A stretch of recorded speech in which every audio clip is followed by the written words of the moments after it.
Halo Sobat Tapis, Tabi pun. Kembali di episode ini bersama host saya, Aulia. Dan di kesempatan kali ini kita kedatangan tamu dari pusat, ya Pak. Untuk yang datang adalah Bapak Siswanto MSc sebagai Subkoordinator Produksi Informasi Iklim. Selamat datang Bapak. Iya Pun, saya kemarin belajar Iya. bagaimana menjawab Tabi Pun. Iya Pun. Iya, siap Pak. Apa perlu kita ulang Pak? Tabi pun. Iya Pun. Iya, terima kasih Pak. Gimana Pak kabarnya hari ini? Alhamdulillah kami datang ke sini dengan tim dari pusat dan semuanya dalam keadaan sehat-sehat dan merasa senang berada di tengah-tengah studio Tapis ya. Yang dimiliki oleh Stasiun Meteorologi Maritim Panjang. Luar biasa Pak Eko ini. Siap. Terima kasih Pak pujiannya. Boleh dijelaskan mungkin Pak ini ke Sobat Tapis, untuk kesempatan kali ini Bapak ke Lampung itu dalam rangka apa Pak? Ya, kebetulan di Kedeputian Klimatologi kami di Pusat Layanan Informasi Iklim Terapan memiliki program literasi iklim untuk aksi iklim generasi muda dan masyarakat berbasis komunitas. Dan di kesempatan bulan Juni ini kami bekerja sama dengan generasi muda yang dikoordinatori oleh LPBI NU. LPBI ini adalah lembaga penanggulangan bencana dan perubahan iklim yang dimiliki oleh Nahdlatul Ulama. Kita bekerja sama dengan mereka merupakan tindak lanjut dari webinar yang kita adakan akhir tahun lalu, di mana BMKG itu bertekad untuk working with communities ya, bekerja sama dengan komunitas-komunitas, terutama yang arahan Rakornas tahun lalu itu adalah bekerjasama dengan lembaga-lembaga keagamaan untuk memainstreamkan atau mengarus utamakan isu-isu perubahan iklim, terutama di generasi muda. Jadi dalam tujuan yang mulia gitu ya Pak datang ke Lampung. Tadi mungkin teman-teman Sobat Tapis, kita ada di sebelah Pak Sis juga ada Pak Eko gitu. Mungkin Pak Eko tanggapannya apa nih Pak peran kita di Stasiun Maritim Lampung dengan kehadirannya teman-teman dari pusat bapak-bapak yang punya hajat gitu di sini. Terima kasih Mbak Aul. Jadi suatu kehormatan buat kami dari Stamar Lampung, dan tentunya hal-hal seperti ini juga perlu diketahui oleh masyarakat. Artinya masyarakat tahunya kita ini hanya BMKG. Yang sebenarnya kan di BMKG ini banyak Pak ya. Ada klimatologi, ada geofisika, ada meteorologi. Bahkan meteorologi masih dipecah-pecah lagi. Iya. Tapi masyarakat tahunya ada gempa ya lari ke sini. Betul. Ada tsunami ya lari ke sini. Makanya disinilah wadahnya, salah satu wadah, bukan satu-satunya Pak, tapi salah satu wadah kita untuk memberikan pembelajaran ke masyarakat, sharing ilmu ke masyarakat bahwa BMKG itu banyak loh. Yeah. Tupoksinya macam-macam. Alhamdulillah sekarang kedatangan dari teman-teman dari Kedeputian Klimatologi. Yeah. Dan salah satu apa ya?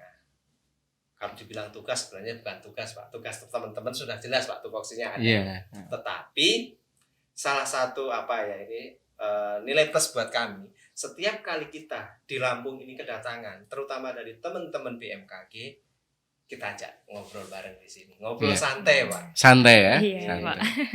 Tujuannya biar sharing ilmu aja Pak. Ya, setuju. Itu Mbak Aul. Iya, terima kasih Pak Eko. Kemudian ya Pak, mungkin kita bertanya lagi ke Pak Siswanto gitu.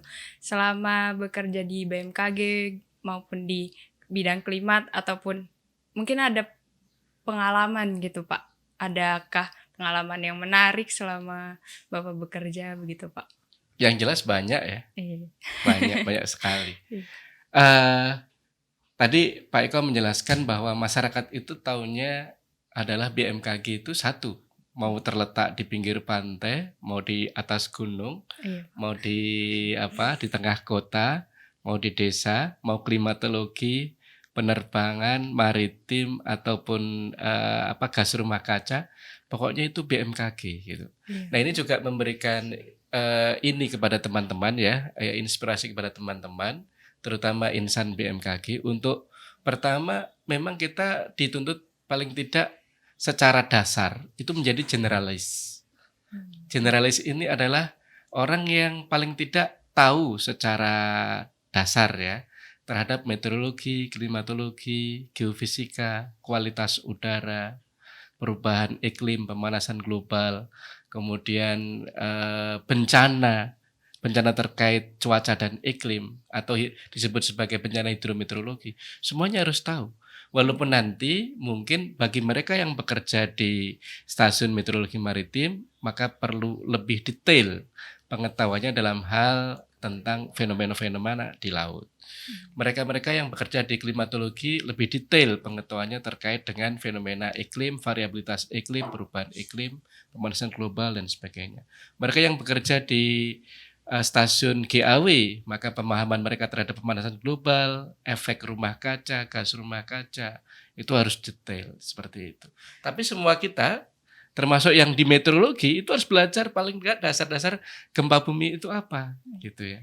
Jadi ketika ada yang bertanya tentang suatu hal dasar terkait gempa bumi, paling enggak membaca informasi gempanya di mana, apa itu epicenter, apa itu hypocenter, kan gitu ya, apa itu magnitudo, apa skala Richter, apa skala, sekarang kan yang dipakai MMI, Iya. atau skala magnitudo, sekarang kan dipakai seperti itu, harus tahu seperti itu. Jadi memang ada tuntutan ya Pak untuk kita sebagai insan BMKG untuk memperkaya ilmu begitu ya Pak. Betul. Ya. Jadi Tepatnya tadi long life education ya Pak ya. betul. Belajar Jadi itu terus. Iya. dua hal tadi yang menjadi kunci ya, bahwa semua insan BMKG itu pertama harus menjadi generalis, tetapi yang berikutnya dia harus spesialis. Iya. Gitu. Mantap ya Pak, quotes-nya dari Pak Siswanto ini. Mungkin ya Pak, ini jadi sebelum kita ada podcast tadi ini saya sempat baca-baca gitu ya Pak. Nah, ada pertanyaan nih kayaknya dari netizen. Saya mewakili netizen menanyakan ke ahlinya begitu ya Pak ya. Ini pertanyaan umum ya Pak ya. Ada pertanyaan tuh begini Pak.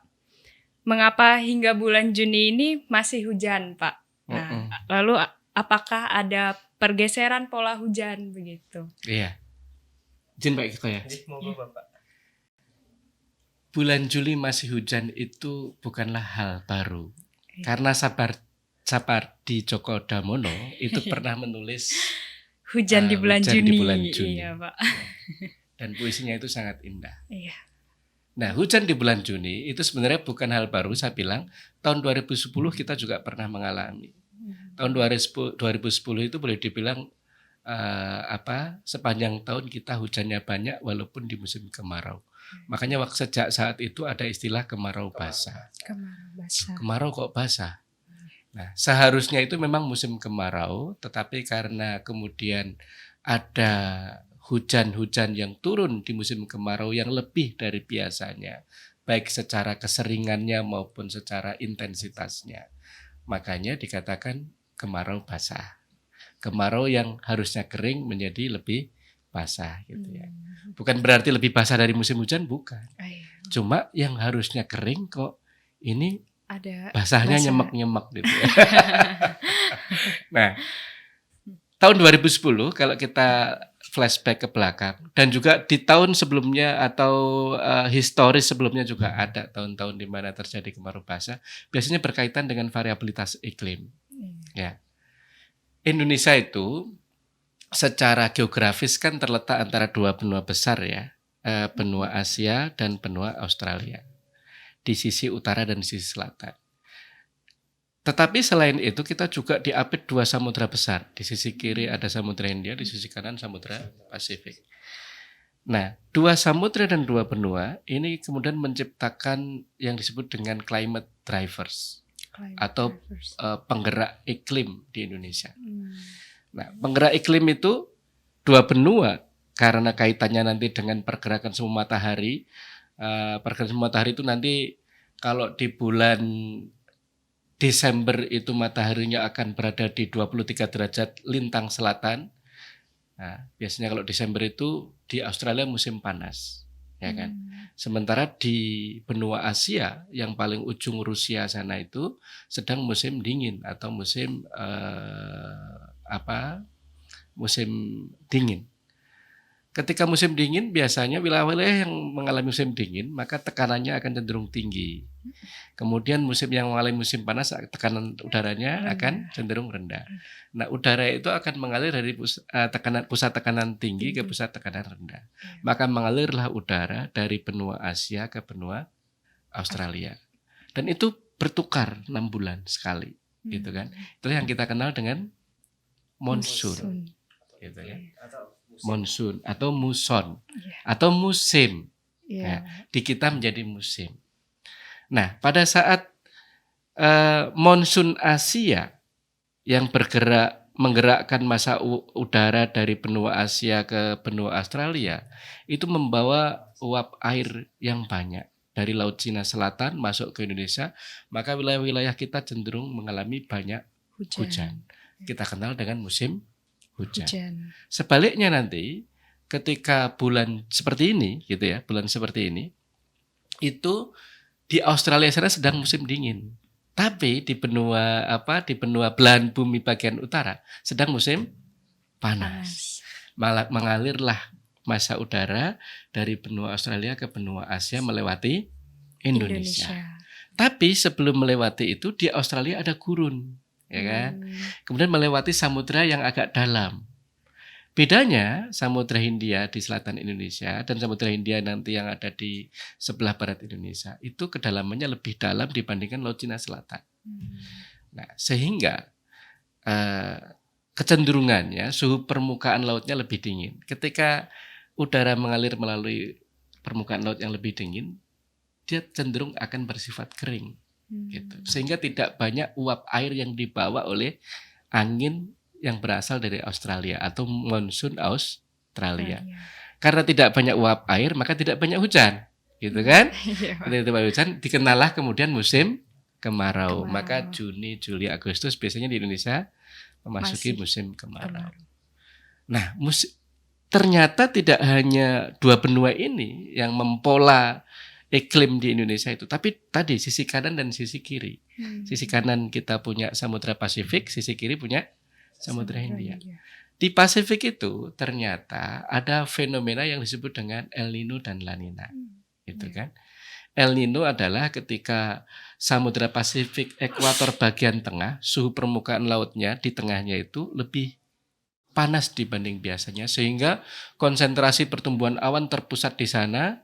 Indonesia nggak kebagian karena udaranya mengalir ke sana, diarahkan ke Samudra Pasifik bagian tengah. Maka ketika El Nino, wilayah Pasifik itu hujannya besar, tetapi di wilayah Indonesia berkurang.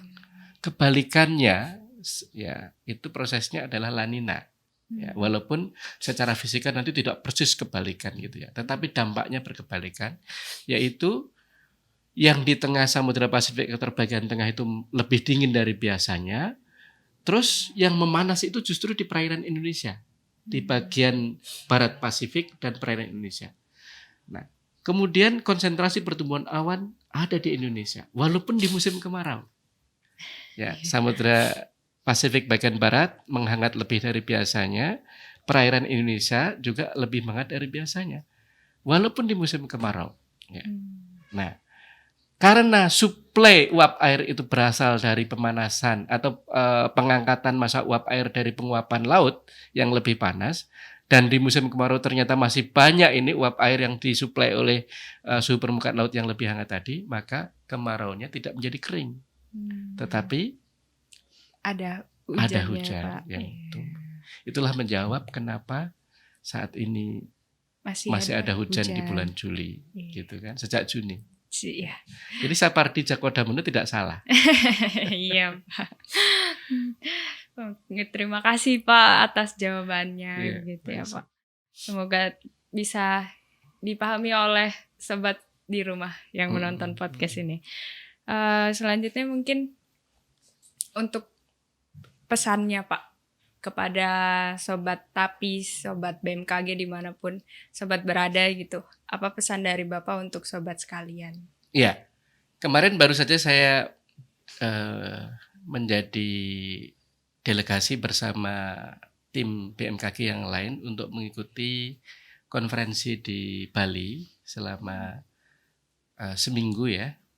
Jadi di Bali kemarin belum lama, tanggal 25, 26, 24, 25, 26 itu berlangsung GPDRR, Global Platform Disaster Risk Reduction. Jadi itu adalah platform global bagaimana dunia ini bisa mengurangi risiko bencana. Ya. Makanya nanti di Indonesia ada juga pengurangan risiko bencana atau hari pengurangan risiko bencana gitu ya. Seperti itu, hari PRB. Nah, WMO dan BMKG berkontribusi dan terlibat aktif di dalam GPDRR itu karena tema GPDRR yang mengusung bagaimana kebencanaan itu lebih people centered gitu ya. People centered itu fokus kepada penyelamatan manusia yang menjadi korban dari setiap bencana, gitu kan? Dan diusahakan zero victim kan, supaya tidak ada korban lagi. Nah, pengurangan risiko bencana yang paling berhasil itu adalah bagaimana tadi mewujudkan zero victim dan juga zero loss, tidak hanya korbannya tetapi juga secara ekonomi kerugiannya bisa diminimalisir, zero loss. Nah, kemudian di GPDRR itu juga muncul pentingnya yang disebut dengan early warning dan early action, ya, early warning dan early action. Kemudian itu yang ditangkap juga oleh WMO sehingga peringatan Hari Meteorologi Dunia tahun ini juga mengambil tema itu, yaitu early warning dan early action. Nah, ini sangat inline dan kompatibel dengan tupoksi dari BMKG. Ya, di BMKG itu sudah ada 3 sistem early warning, yaitu Meteorological Early Warning System MEWS, kemudian Climate Early Warning System CEWS, dan Indonesian Tsunami Early Warning System atau TEWS. Nah, ketiga-tiganya itu merupakan sistem peringatan dini yang sangat dibutuhkan di dalam proses pengurangan risiko bencana. Karena orang akan mudah ya menghindari bencana. Kan ini sebenarnya dalam hal kebencanaan itu bukan menanggulangi tetapi mencegah sebenarnya yang paling prioritas ya. Betul. Dengan mencegah itu orang lebih banyak bisa berkurang korban dan berkurang kerugian gitu. Nah, kemudian dari situ bagaimana menciptakan sistem peringatan dini yang komprehensif tetapi juga inklusif. Komprehensif itu artinya dia benar-benar bisa memberikan message yang jelas, clear kepada publik, kepada masyarakat yang terdampak sehingga mereka bisa punya semacam panduan atau guidance. Mereka mau ngapain? Ketika diperingatkan mereka mau ngapain, mereka harus tahu gitu kan. Nah, BMKG memiliki tupoksi atau tugas menyiapkan sistem peringatan dini yang komprehensif dan inklusif tadi. Yang tidak hanya bisa memberikan peringatan, tetapi juga bisa menjadi panduan gitu ya. Oh, ini harus ngapain kalau ada peringatan dari BMKG. Nah, oleh karena itu 2 hari sebelum GPDRR itu WMO dan juga BMKG itu, dan ini sudah konferensi yang ketiga, itu membuat konferensi sebagai persiapan dari GPDRR itu adalah MHEWC 3, yaitu Multi Hazard Early Warning Conference yang ketiga. Nah, saya ikut di konferensi itu dan juga di GPDRR. Nah, teman-teman, di situ untuk mewujudkan early warning dan early action itu tidak bisa kita berpikir hanya sistem peringatan dininya, tapi kita juga harus menyiapkan masyarakatnya. Karena masyarakat inilah yang menjadi bagian penting dari early action. Gitu. Kalau ada peringatan dini, maka yang beraksi itu siapa sih? Masyarakat. Masyarakat. Iya. Gitu. Maka kenapa kemudian itu menjadi pelajaran bagi kita? Kenapa ketika ada peringatan dini terkait dengan siklon tropis Cempaka ketika itu sudah BMKG sudah memperingatkan tentang hadirnya siklon tropis Cempaka yang dia sudah mendekati daratan Jogja, bergerak timur menuju Pacitan gitu kan ya. Terus nanti dia akan ke selatan punah menuju Samudra Hindia atau Samudra Hindia menuju Australia gitu. Tapi masih ada 41 jiwa korban dan terjadi banjir besar karena banjir besar di Pacitan kan. Gitu. Nah, ini yang kaitannya dengan early response atau best response. Peringatan dini itu harus direspon oleh masyarakat. Maka tugas kita sebagai insan BMKG juga adalah menggaransi adanya respon yang bagus dari masyarakat terhadap peringatan dini kita. Akan nonsen kita hanya memberi peringatan dini, tetapi peringatan dini kita nggak bisa dipakai untuk menciptakan respon yang paling tepat oleh masyarakat seperti itu. Nah, terkait dengan kegiatan kami di literasi iklim generasi muda itu juga sebenarnya menciptakan masyarakat yang bisa merespon dan bisa memberikan aksi terkait dengan peringatan dini kita juga. Gitu. Semoga apa yang udah Bapak lakukan bisa semakin menumbuhkan rasa apa ya Pak di masyarakat tuh sadar dirinya begitu Betul, ya Pak ya. betul. Ya. Semoga lebih meliterasi juga di masyarakat dan sobat BMKG dimanapun sobat berada. Oke Pak, terima kasih Bapak sudah mau diajak berbincang di podcast terima kasih. Tapis. Memberi pelajaran buat kita, Pak. Iya, banyak yang bisa diambil ya Pak ilmu-ilmunya dari juga bermanfaat juga untuk teman-teman masyarakat Lampung. Iya, amin. Terima kasih Bapak atas kehadirannya dan Pak Eko juga yang sudah menemani di episode kali ini. Terima kasih Pak Siswanto. Terima kasih Pak Eko. Jangan kapok kesini. Siap. Nanti kalau diundang lagi siap kan Pak? Siap. Kita tunggu ya Pak kehadirannya lagi Pak Siswanto di Tapis kita ini. Oke, sobat BMKG, sobat Tapis, terima kasih sudah menonton video ini. Jangan lupa like, komen, dan subscribe di channel YouTube-nya Stasiun Meteorologi Maritim Panjang. Sampai jumpa di episode selanjutnya. Dadah. Bye-bye. Dadah.